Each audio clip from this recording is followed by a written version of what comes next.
ಗಾಡಿನ ಅಡ್ಡ ನಿಲ್ಲಿಸ್ಬಿಟ್ಟು ಎಲ್ಲಿ ಹೋಗಿದ್ದಾರೆ? ಯಾರು ಕಾಣ್ತಾನೆ ಇಲ್ವಲ್ಲ. ಛೇ, ಕೋರ್ಟಿಗೆ ಬೇಗ ಹೋಗ್ಲಿಲ್ಲ ಅಂತಂದ್ರೆ ಬೇಲ್ ಸಿಗೋದ್ ಕಷ್ಟ. ಯಾರೇ ಈ ಗಾಡಿಗಳು ನಿಲ್ಸಿರೋರು? ಸ್ವಾಮಿ, ಸ್ವಲ್ಪ ಗಾಡಿ ತೆಗೀರಿ, ತುಂಬಾ ಅರ್ಜೆಂಟ್ ಕೆಲಸದ ಮೇಲೆ ಹೋಗ್ಬೇಕು. ಸ್ವಾಮಿ, ನಿಮ್ಗೆ ಹೇಳ್ತಾ ಇರೋದು ಅರ್ಥ ಆಗ್ಲಿಲ್ವಾ? ಸ್ವಲ್ಪ ಗಾಡಿ ತೆಗೀರಿ. ಸೌರವ್,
ಏನ್ ರಮಣ?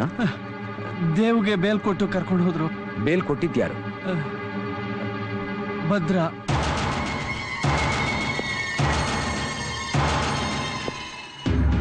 ನಾನ್ ನಿನಗೆ ಬೇಲ್ ಕೊಟ್ಟು ಜೈಲಿನಿಂದ ಬಿಡಿಸ್ಕೊಂಡು ಬಂದಿದ್ದು ಆಶ್ಚರ್ಯ ಆಗ್ತಿರ್ಬೇಕಲ್ಲ? ಆಗ್ಬೇಕಾದ್ದೆ. ನಿಮ್ಮ ಅಣ್ಣ ನೀವು ಚಿಕ್ಕವರಿರೋವಾಗಿಂದ್ಲೂ ಬರೀ ಊಟ ತಿಂಡಿ ಕೊಟ್ಟು ಮಾತ್ರ ಬೆಳೆಸ್ತಿಲ್ಲ, ಜೊತೆಗೆ ನಮ್ಮ ಮೇಲಿನ ದ್ವೇಷ ಅನ್ನೋ ಕುರುಕು ತಿಂಡಿನೂ ಕೊಟ್ಟು ಬೆಳೆಸಿದಾನೆ. ಆದ್ರಿಂದಾನೆ ನನ್ನ ನಿಮ್ಮ ಮಧ್ಯೆ ಇರಬೇಕಾದ ರಕ್ತ ಸಂಬಂಧದಲ್ಲಿ ಸಂಬಂಧ ಹಾಳಾಗಿ ಬರೀ ರಕ್ತ ಮಾತ್ರ ಉಳ್ಕೊಂಡಿದೆ. ಹಾಗಂತ ನಿಮ್ಮ ಅಣ್ಣ ತಮ್ಮಂದ್ರ ಸಂಬಂಧನ ಹಾಳು ಮಾಡಿ ನಾನು ಸಂಬಂಧ ಬೆಳೆಸ್ಬೇಕು ಅಂತ ನಿನ್ನಲ್ಲಿ ಕರ್ಕೊಂಬರ್ಲಿಲ್ಲ. ಪಾಪ, ಅನ್ಯಾಯವಾಗಿ ನೀನು ಮಾಡದೇ ಇರೋ ತಪ್ಪಿಗೆ ನಿನ್ನನ್ನ ಬಲಿಪಶು ಮಾಡೋದಕ್ಕೆ ಹೊರಟಿದಾನಲ್ಲ ನಿಮ್ಮಣ್ಣ, ಆ ತಪ್ಪು ನಡಿಬಾರ್ದು ಅಂತ ನಿನ್ನಲ್ಲಿ ಕರ್ಕೊಂಬಂದೆ. ಅರ್ಥ ಆಗ್ಲಿಲ್ವಾ? ಪಾಪ ನಿಮ್ಗೆ ಹೆಂಗ ಅರ್ಥ ಆಯ್ತದೆ? ಈ ಕನೆಕ್ಷನ್ ಹೆಂಗೆ ಅಂತ ನಮಗ ಅರ್ಥ ಆಗಕ್ಕೆ ಇಷ್ಟು ವರ್ಷ ಬೇಕಾತು.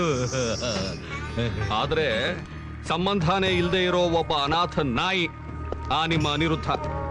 ಆಹಾ, ಅವನನ್ನು ಕಂಡ್ರೆ ನಿಮ್ಮ ಅಣ್ಣನಿಗೆ ಯಾರ ಮೇಲೂ ಇಲ್ಲದಷ್ಟು ಅಕ್ಕರೆ. ನಿಮ್ಮನ್ನೆಲ್ಲ ದುಡಿಯೋದಕ್ಕೆ ಹಾಕೊಂಡು ಅವನನ್ನ ದುಬಾರಿ ಹಾಸ್ಟೆಲ್ನಲ್ಲಿಟ್ಟು ಓದಿಸ್ದ. ಆದ್ರೆ ಅವನೇನ್ ಮಾಡ್ದ? ಓದೋದನ್ ಬಿಟ್ಟ ಆದಿ ಅನ್ನೋ ರೌಡಿಗೆ ದುಡ್ಡು ಕೊಟ್ಟು ಅಣ್ಣ ಸೇರಿ ತಮ್ಮನ್ನ ಕೊಲೆ ಮಾಡಿಸಿದಾನೆ. ಅದ್ರ ತಪ್ಪಿಗೆ ಆದಿ ತಂಗಿ ನಿಮಗ್ ಕನೆಕ್ಷನ್ ಆದ್ಲು. ಅವಳಿಗೆ ಈಜು ಬರಲ್ಲ ಅಂತ ಗೊತ್ತಿದ್ರು ಅವಳನ್ನ ನೀರಿಗೆ ತಳ್ಳಿ ಕೊಲೆ ಮಾಡಿಸಿದಾನೆ. ಅಯ್ಯೋ ಅಯ್ಯಯ್ಯೋ, ಅಂತ ಒಬ್ಬ ಕೊಲಗಾರನ್ ಉಳ್ಸಕ್ಕೋಸ್ಕರ ನಿಮ್ಮಣ್ಣ ನಿನ್ನೆ ಜೈಲ್ ಪಾಲ್ ಮಾಡ್ತಾವನೆ. ಅಂದ್ರೆ ಅವರಿಬ್ಬರಿಗೂ ನೆತ ಕಲೆಕ್ಷನ್. ಒಬ್ಬ ಅನಾಥನ್ನ ತಮ್ಮ ಅಂತ ಹೇಳ್ಕೊಳ್ಳೋದು ತಪ್ಪಲ್ಲ, ಆದ್ರೆ ಅವನು ಮಾಡಿರೋ ಕೊಲೆಗೆ ಸ್ವಂತ ತಮ್ಮನ್ನೇ ಬಲಿ ಕೊಡೋದಿದೆಯಲ್ಲ, ಅದು ತಪ್ಪು. ಇದನ್ನೆಲ್ಲ ನೋಡ್ತಿದ್ರು ಕೇಳದೆ ಇರೋದು ತಮ್ಮನಾಗಿರೋ ನಿನ್ನ ತಪ್ಪು. ಇಷ್ಟೆಲ್ಲಾ ತಪ್ಪುಗಳು ನಡೀತಿದ್ರು ತೆಪ್ಪು ಕೂತಿರೋದು ನನ್ನ ತಪ್ಪಾಗುತ್ತೆ. ಯಾಕೆ ಅಂದ್ರೆ ನಾನು ನಿಮ್ಮ ಅಣ್ಣನೇ. ನೋಡಪ್ಪ, ಅಣ್ಣನಾಗಿ ನಾನು ನನ್ನ ಕರ್ತವ್ಯನ ಮಾಡಿದ್ದೀನಿ.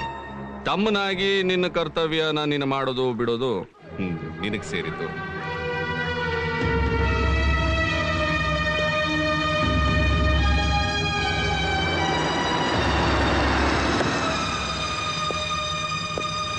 ಏನಣ್ಣ ನೀನು? ಅವ್ನ್ ಬೇಲ್ ತನ್ ಮಾತ್ರಕ್ಕೆ ಶತ್ರು ಅಂತ ಗೊತ್ತಿದ್ರು ಅವನ ಜೊತೆ ಹೋಗ್ಬಿಡದ? ಅಣ್ಣ ಏನು ನಿನ್ನ ಬಿಡಿಸ್ಕೊತಾ ಇರ್ಲಿಲ್ವಾ? ಬಿಡಿಸ್ಕೊಂಡು ಬಂದಿದ್ ನೋಡಿದ್ನಲ್ಲ. ಅಂದ್ರೆ ನಿಮ್ಮ ಅಣ್ಣನ ಮೇಲೆ ನಿಂಗೆ ನಂಬಿಕೆ ಇಲ್ಲ ಅಂತ ಅರ್ಥನಾ? ಇರ್ಬೇಕು ಅಂತಾನೆ ನನ್ನ ನಂಬಿಕೆ ಇದೆ ಅಂತ ನಿನಗ್ ನಂಬಿಕೆ ಇದ್ರೆ ನಿಜ ಹೇಳು, ಅನಿರುದ್ಧ ಯಾರು? ಇದೇನಣ್ಣ ಹೊಸದ ಕೇಳ್ತಾ ಇದ್ಯಾ? ಅವನು ನಮ್ ತಮ್ಮ ತಾನೆ? ಇಲ್ಲ, ಅವನ್ ನಮ್ಮ ಒಡ ಹುಟ್ಟೋನಲ್ಲ, ಅವನೊಬ್ಬ ಅನಾಥ. ನಿನ್ನ ದೃಷ್ಟಿಲಿ ಅವನು ಅನಾಥ ಅನ್ನೋದಾದ್ರೆ ಮೊದಲು ನಾವು ಅನಾಥರು ಅನ್ನೋದನ್ನ ಮರಿಬೇಡ. ನಾವು ಅನಾಥರು, ನಮ್ಮಪ್ಪ ಅಮ್ಮ ಸತ್ತೋಗಿದಾರಂತ ಪ್ರಪಂಚಕ್ಕೆ ಗೊತ್ತು. ಆದ್ರೆ ಅವನು ಯಾರು? ಅವ್ರ ಅಪ್ಪ ಅಮ್ಮ ಯಾರು? ಅವ್ರು ಬದುಕಿದ್ದಾರ ಸತ್ತಿದ್ದಾರ? ಅವನು ಯಾಕೆ ನಮ್ಮ ಜೊತೆಲಿರೋ ಅಂತ ಪ್ರಪಂಚಕ್ಕಲ್ಲ, ಪಕ್ಕದಲ್ಲಿರೋ ನಮಗೆ ಗೊತ್ತಿಲ್ಲ. ಅವನ್ ಏನ್ ತಪ್ಪು ಮಾಡಿದ್ರು ಕ್ಷಮಿಸ್ತೀಯ, ಅವನ್ ಎಷ್ಟು ಓದಿದ್ರು ಓದಿಸ್ತೀಯ, ನಮಗಿಂತೂ ಹೆಚ್ಚಿನ ಪ್ರೀತಿ ಪ್ರೇಮ ವಾತ್ಸಲ್ಯ ತೋರಿಸ್ತೀಯ. ತಮ್ಮಂದ್ರಿಗಿಂತೂ ಅವನು ಹೆಚ್ಚು ಅನ್ನೋದಾದ್ರೆ ಅವನಿಗೂ ನಿನಗೂ ಏನ್ ಸಂಬಂಧ? ನಿನಗೂ ನನಗೂ ಏನ್ ಸಂಬಂಧ ಇದೋ ಅದೇ ಸಂಬಂಧ. ಅವನು ನನ್ನ ತಮ್ಮ ಅಷ್ಟೇ.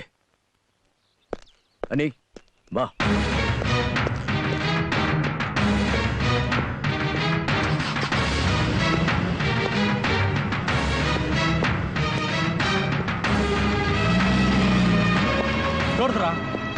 ನೋಡಿದ್ರ ಇಷ್ಟು ದಿವಸ ನಮ್ಮ ಪಾಲ್ಗೆ ಅಣ್ಣನೇ ದೇವ್ರು ಅಣ್ಣನೇ ಸರ್ವಸ್ವ ಅನ್ಕೊಟ್ಟಿದ್ವಿ.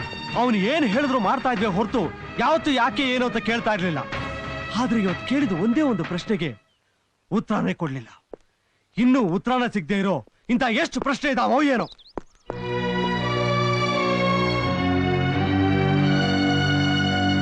ಚೆನ್ನಾಗಿ ಮಾತಾಡ್ದೆ ದೇವ, ಆದ್ರೆ ಯಾವತ್ತೂ ನೀ ಈ ತರ ಮಾತಾಡಿರ್ಲಿಲ್ಲ. ಯಾರೋ ನಿನ್ ತಲೆಗೆ ವಿಷ ತುಂಬಿರಬೇಕು. ಸುಂದರವಾದ ಚಿತ್ರಾನ ಒಂದು ಸಣ್ಣ ಮಸಿ ನುಂಗ್ ಹಾಕೋ ಹಾಗೆ ನಿನ್ನ ಒಂದು ಸಣ್ಣ ಪ್ರಶ್ನೆ ಅವನು 20 ವರ್ಷದ ಶ್ರಮನ ನುಂಗು ಬಿಡ್ತಲ್ಲ. ಶ್ರಮಕ್ಕೆ ಫಲ ಸಿಗೋದು ಪ್ರಶ್ನೆಯಿಂದ ಅಲ್ಲ, ಪ್ರಾಮಾಣಿಕತೆಯಿಂದ. ಯಾರ ಬಗ್ಗೆ ಮಾತಾಡ್ತಾ ಇದ್ಯಾ ನೀನು? ಅವನ ಪ್ರಾಮಾಣಿಕತೆ ಬಗ್ಗೆ ಮಾತಾಡೋ ಹಕ್ಕು ನಿನಗಲ್ಲ, ಆ ಭಗವಂತನಿಗೂ ಇಲ್ಲ. ಹಾಗಾದ್ರೆ ಒಂದ್ ನಿಜ ಹೇಳಿ ರಮಣ, ಅನಿ ಯಾರು? ನನಗ್ ಬುದ್ಧಿ ಬಂದಾಗಿನಿಂದ ಅವನ್ ನನ್ನ ಜೊತೆಲಿ ಹುಡ್ತೋನೆ ಅನ್ಕೊಂಡಿದ್ದೀನಿ. ಆದ್ರೆ ಇವತ್ತು ಸುಳ್ಳು ಅನಿಸ್ತಾ ಇದೆ. ಮನಸ್ಸಿಗೆ ಬರಬಾರ್ದೆಲ್ಲ ಬರ್ತಾ ಇದೆ. ಹೇಳಿ, ಅನಿ ಯಾರು? ಅನಿ ಯಾರು? ಅವನ್ ಯಾರು ಅಂತ ನಿಂಗೆ ಗೊತ್ತಾಗ್ಲೇಬೇಕಾ?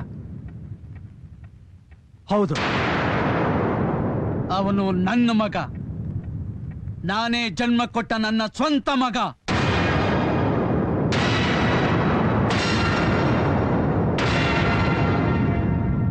ನಾನು ಚಿಕ್ಕವನಿದ್ದಾಗಿಂದಲೂ ನಿಮ್ಮನೆಯಲ್ಲೇ ಕೆಲಸ ಮಾಡ್ಕೊಂಡು ಬೆಳೆದವನು. ನಿಮ್ಮ ಅಪ್ಪನಿಗೆ ನನ್ನನ್ನು ಕಂಡ್ರೆ ಪ್ರಾಣ. ಅವರೇ ಒಂದು ಹುಡುಗಿನ ನೋಡಿ ನನಗೆ ಮದುವೆನೂ ಮಾಡಿದ್ರು. ನನಗೊಂದು ಮಗುನೂ ಆಯ್ತು. ಅಲ್ಲಿವರೆಗೂ ಸಂಸಾರ ತುಂಬಾ ಚೆನ್ನಾಗಿತ್ತು. ಆಮೇಲೆ ಶುರು ಆಯ್ತು ತಕರಾರು. ನನ್ನ ಹೆಂಡತಿ ಹೇಳಿದ್ಲು, ಈ ಮನೆಯಲ್ಲಿ ನಿಯತ್ತಿಂದ ದುಡ್ಕೊಂಡು ಬಿದ್ದಿರೋದು ಬೇಕಾಗಿಲ್ಲ, ನಡಿ ಹೊರಗಡೆ ಅಂತ. ನಾನು ಹಠ ಮಾಡಿದೆ, ಈ ಮನೆ ಬಿಟ್ಟು ನಾ ಬರೋದಿಲ್ಲ ಅಂತ. ನಮ್ಮಿಬ್ಬರು ತಿಕ್ಕಾಟದಲ್ಲಿ ಒಂದ್ ದಿವಸ ಮಗುನ ಇಲ್ಲೇ ಬಿಟ್ಟು ಹೊರಟೇ ಹೋದ್ಲು. ಮತ್ತೆ ನಾನು ನನ್ನ ಹೆಂಡತಿ ನೋಡಿದ್ದು 6 ವರ್ಷದ ನಂತರ. ಅವಳ ಸತ್ತು ಸುದ್ದಿ ಬಂದಾಗ ಅವಳಿಂದ ಮಣ್ಣು ಮಾಡಿ ಮತ್ತೆ ವಾಪಸ್ ಬಂದೆ. ಆಗ ನಿಮ್ಮ ಅಪ್ಪನ ಕೊಲೆ ಆಗಿ ನೀವೆಲ್ಲ ಬೀದಿ ಪಾಲಾಗ್ಬಿಟ್ಟಿದ್ರಿ. ನಿಮ್ಮ ಮುಂದೆ ನನ್ನ ಮಗ ಅಪ್ಪ ಅಂತ ಕರೆದ್ರೆ ಎಲ್ಲಿ ನಿಮ್ಮ ಮನಸ್ಸುಗಳಿಗೆ ಅಪ್ಪ ಇಲ್ಲ ಅನ್ನೋ ಭಾವನೆ ಬಂದುಬಿಡುತ್ತೋ ಅಂತ ತಿಳ್ಕೊಂಡು ಅವನು ಅನಾಥ ಅಂತ ಹೇಳಿ ನಿಮ್ ಜೊತೆಲಿ ಬೆಳೆಸ್ದೆ. ಇದು ಗೊತ್ತಿದ್ದ ನಿಮ್ಮ ಅಣ್ಣ ಅವನ ಕಣ್ಣಿಗಿಂತಲೂ ಜೋಪಾನವಾಗಿ ಅವನನ್ನ ಇಷ್ಟು ದೊಡ್ಡವನ್ನಾಗಿ ಬೆಳೆಸ್ದ. ಹಾಗೂ ನೀನ್ ನಾನು ಒಂದ್ ದಿವಸ ಕೇಳಿದೆ, ಏನಪ್ಪ ನಿನ್ನನ್ನ ಹುಟ್ಟಿಸಿದ ಅಪ್ಪ ಯಾರು ಅಂತ ನಿಂಗೆ ಗೊತ್ತಾಗೋದು ಬೇಡವಾ ಅಂತ. ಅದಕ್ಕೆ ಅನಿ ಹೇಳ್ದ, ಇಲ್ಲ ಇಲ್ಲ ಬೇಡ, ನನಗೆ ಸಮಸ್ತವೂ ದೊಡ್ಡಣ್ಣ, ಅವನೇ ಅಪ್ಪ, ಅವನೇ ಅಮ್ಮ, ನನ್ನ ಸರ್ವಸ್ವ ಅವನೇ. ನನಗೆ ಹೇಳ್ಬೇಡಿ. ನಿಮ್ಗೆ ಅಷ್ಟು ಹೇಳ್ಬೇಕು ಅಂತ ಅನ್ಸಿದ್ರೆ ದೊಡ್ಡಣ್ಣನ ಕಿವಿಯಲ್ಲಿ ನನ್ನನ್ನು ಹುಟ್ಟಿಸಿದವ್ರು ಯಾರು ಅಂತ ಹೇಳ್ಬೇಡಿ ಅಂತಂದ. ಇದೆಲ್ಲ ಏನ್ ಗೊತ್ತಾ? ನಿಮ್ಮ ಅಣ್ಣ ಅವನ ಮೇಲೆ ಇಟ್ಟಿರೋ ಪ್ರೀತಿಯ ಮಹಾಪುರ ಅದು ಅವನ ಬಾಳಲ್ಲಿ ನಡೆದದ್ದು. ಧರ್ಮರಾಯನ 4 ಜನ ತಮ್ಮಂದರು ವಿಷದ ನೀರು ಕುಡಿದು ಸತ್ತು ಬಿದ್ದಿದ್ದಾಗ ಯಕ್ಷ ರೂಪದಲ್ಲಿದ್ದ ಯಮ ಬಂದು ಕೇಳ್ದ, 4 ಜನ ತಮ್ಮಂದ್ರಲ್ಲಿ ಒಬ್ಬನ್ನ ಬದುಕಿಸ್ತೀನಿ, ಯಾರು ಬೇಕು ಕೇಳು ಅಂತಂದ. ಆಗ ಧರ್ಮರಾಯ ನಕುಲನ್ನ ಕೇಳ್ದ. ಯಾಕೆ ಗೊತ್ತಾ? ಕುಂತಿಗೆ ನಾನಿದ್ದೀನಿ, ಮಾಧುರಿಗೆ ಅನ್ಯಾಯ ಆಗಬಾರ್ದು ಅಂತ. ಅದಕ್ಕೆ ಕೈ ಹಿಡಿದು ಹೆಂಡತಿ ಜೈಲ್ಗೆ ಹೋಗ್ತಾ ಇದ್ರು, ಅವಳನ್ನ ತಡಿಲಿಲ್ಲ, ನಿನ್ನ ಒಳಗಾಕ್ಸೋದಕ್ಕೆ ಹಿಂಜರಿಲಿಲ್ಲ. ಯಾಕೆ ಗೊತ್ತಾ? ನನ್ನ ಮಗ ಜೈಲ್ಗೆ ಹೋಗ್ಬಿಟ್ರೆ ನನ್ನ ಮನಸ್ಸಿಗೆ ನೋವಾಗುತ್ತೆ ಅಂತ. ಇದಪ್ಪ ಅವನ ದೊಡ್ಡ ಗುಣ, ಇದು ಅವನ ದೊಡ್ಡ ಗುಣ.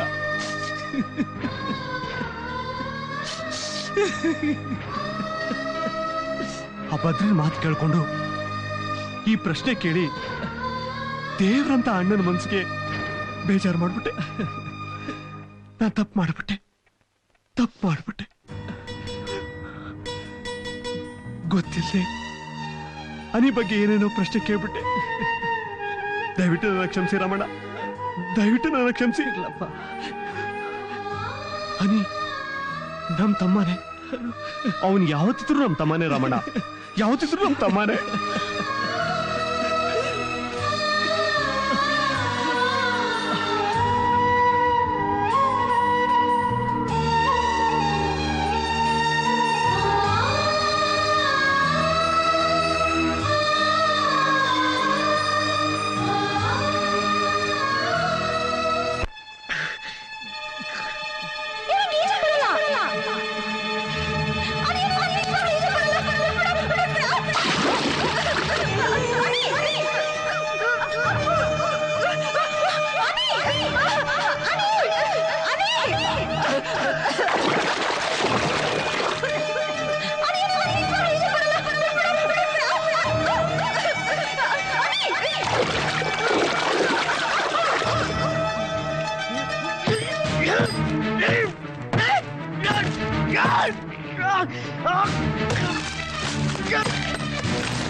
ಯಾನಿ ಯಾಕೋ ಏನಾಯ್ತು ಬೇಡ ಕಣೋ ನನ್ ಮಾತು ಕೇಳು ಸತ್ಯ ಹೇಳಲೇಬೇಕು. ಬೇಡ ಬೇಡ ಕಣೋ ಯಾನಿ ನಿಂತ್ಕೋ ಬಿಡೋದನ್ನ ನಾನ್ ಮಾಡಿರೋ ತಪ್ಪಿಗೆ ನಾನೇ ಶಿಕ್ಷೆ ಅನುಭವಿಸ್ಬೇಕು, ಬೇರೆ ಯಾರು ಅದನ್ನ ಅನುಭವಿಸಬಾರ್ದು. ಬಿಡು. ನೀನ್ ಯಾವ ತಪ್ಪು ಮಾಡಿಲ್ಲ ಕಣೋ. ನೀನ್ ಯಾಕೆ ಹುಚ್ಚಿನ ತರ ಮಾತಾಡ್ತಾ ಇದ್ಯಾ? ನೀನ್ ಆ ಕೊಲೆ ಮಾಡಿಲ್ಲ. ನಿನ್ ಕೈಯಿಂದ ಕೊಲೆ ಮಾಡಕ್ ಸಾಧ್ಯನೇ ಇಲ್ಲ ಕಣೋ. ನೋಡೋ ಅವಳಾಗ ಸಾಯ್ಬೇಕು ಅಂತ ಅವಳ ಹಣೆಯಲ್ಲಿ ಬರ್ದಿತ್ತು, ಅದು ನಡೆದೋಯ್ತು. ಅದ್ರಲ್ಲಿ ನಿಂದಾಗ್ಲಿ ಯಾರ್ದಾಗ್ಲಿ ಏನ್ ತಪ್ಪಿಲ್ಲ ಕಣೋ. ಈ ಚೊಕ್ ಬರ್ದೆ ನೀರಲ್ಲಿ ಮುಳುಗ್ ಸತ್ತೋದ್ಲು ಅಷ್ಟೇ. ಅದನ್ನ ನಂಬೋಕೆ ತಯಾರಾಗು. ಗೌರಿ ನಾನ್ ತುಂಬಾ ಇಷ್ಟಪಟ್ಟ ಹೆಣ್ಣು, ಅವಳು ಸತ್ತೋದ್ಲು. ನನಗ್ ತುಂಬಾನೇ ನೋವಾಗಿದೆ ಕಣೋ. ಅದಕ್ಕೋಸ್ಕರ ನಿನ್ನ ಕಳ್ಕೊಳಕ್ಕೆ ನಾನು ತಯಾರಾಗಿಲ್ಲ ಕಣೋ. ನೀನ್ ನನಗ್ ಬೇಕು ಕಣೋ, ಬೇಕು. ನೀನ್ ಹೋಗಿ ಜೈಲಲ್ಲಿ ಒಂಟಿಯಾಗಿ ಕತ್ಲೆ ಕೋಣೆಯಲ್ಲಿ ಕೊಳಿಬಾರ್ದು ಕಣೋ, ಕೊಳಿಬಾರ್ದು. ನೋಡು, ನಮ್ಮ ಅಣ್ಣನ್ ನೋಡು, ಎಂತ ಭೂಕಂಪ ಬಿರುಗಾಳಿ ಬಂದ್ರು ಅಲ್ಲಾಡದೆ ಇರೋನು ಈ ನೋನ ಮನ್ಸಲ್ಲಿ ಇಟ್ಕೊಂಡು ಹೇಗ್ ನೊಂದು ಬೆಂದು ಕಂಗಾಲಾಗಿತ್ತ ನೋಡೋ. ನಾನು ಓದಿದ್ ಕಡಿಮೆನೆ, ಆದ್ರೆ ಓದಿದ್ದೆಲ್ಲ ಈ ಮನುಷ್ಯನ್ ನೋಡ್ಕೊಂಡೆ. ಅವನು ಹಿಟ್ಟು ಹೆಜ್ಜೆಯಿಂದನೇ ಹೆಜ್ಜೆ ಇಟ್ಟು ನಡ್ಕೊಂಡು ಬಂದವನು ನಾನು ಯಾವತ್ತೂ ಬೀಡಿ ಸಿಗರೇಟ್ ಸೇರ್ಲಿಲ್ಲ, ಹೆಂಡ ಕುಡಿಲಿಲ್ಲ. ಯಾಕೆ ಗೊತ್ತಾ? ಅಣ್ಣ ಇದ್ ಯಾವ ಅಭ್ಯಾಸನೂ ಮಾಡ್ಲಿಲ್ಲ ಅಂತ. ಈ ದೇವ್ರನ್ನ ನೋಡ್ಕೊಂಡೆ ನನ್ನ ಜೀವನ ರೂಪಿಸ್ಕೊಂಡೆ ಕಣೋ. ನೋಡ್ರು, ನಾವೆಲ್ಲರೂ ತಪ್ಪು ಮಾಡಿದ್ದೀವಿ. ತಿಳಿದೋ ತಿಳಿದೇನೋ ನಾನು ತಪ್ಪು ಮಾಡಿದ್ದೀನಿ. ಅಣ್ಣನ ಎದುರು ನಿಂತು ಮಾತಾಡ್ಬಿಟ್ಟೆ. ಆದ್ರೆ ಇನ್ನು ಯಾವತ್ತೂ ಜೀವನದಲ್ಲಿ ಆ ರೀತಿ ತಪ್ಪು ಮಾಡೋದಿಲ್ಲ. ನೀನೇನು ಎದುರ್ಕೋಬೇಡ. ನಿನಗೆ ಯಾರು ಏನ್ ಶಿಕ್ಷೆ ಕೊಟ್ರು ನಿನ್ನ ಪರವಾಗಿ ಅದನ್ನ ನಾನು ಅನುಭವಿಸೋಕೆ ಸಿದ್ಧವಾಗಿದ್ದೀನಿ. ಇಲ್ಲ. ನನ್ನ ತಮ್ಮಂದ್ರು ನನ್ನ ಕೈಯಲ್ಲೇ ಇದ್ದಾರೆ, ನನ್ನ ಕೈಯಲ್ಲೇ ಇದ್ದಾರೆ. ನನ್ನ ತಮ್ಮಂದ್ರು ಯಾವತ್ತೂ ತಪ್ಪು ಮಾಡಲ್ಲ ಅನ್ನೋ ನಂಬಿಕೆ ನಂಗಿದೆ ಕಣಯ್ಯ. ಯಾವುದೋ ಕೆಟ್ಟಗಳಿಗೆ ಆಕಸ್ಮಿಕವಾಗಿ ಘಟನೆ ನಡೆದೋಯ್ತು. ಇದರಿಂದ ನಮ್ಮೆಲ್ಲರ ಮನಸ್ಗೂ ನೋವಾಗಿದೆ. ಆ ನೋವು ನಾವು ಮರಿಬೇಕು. ನೋಡಿ, ಯಾವತ್ತೂ ನಮ್ಮಲ್ಲಿ ಅನುಮಾನದ ಸುಳಿ ಆಗ್ಲಿ ದ್ವೇಷ ಆಗ್ಲಿ ಬೆಳಿಬಾರ್ದು. ನಾವೆಲ್ಲ ಒಂದಾಗಿದ್ರೆ ಯಾವ ದುಷ್ಟ ಶತ್ರುನು ನಮ್ಮನ್ನು ಏನು ಮಾಡಕ್ಕಾಗಲ್ಲ, ಏನು ಮಾಡಕ್ಕಾಗಲ್ಲ.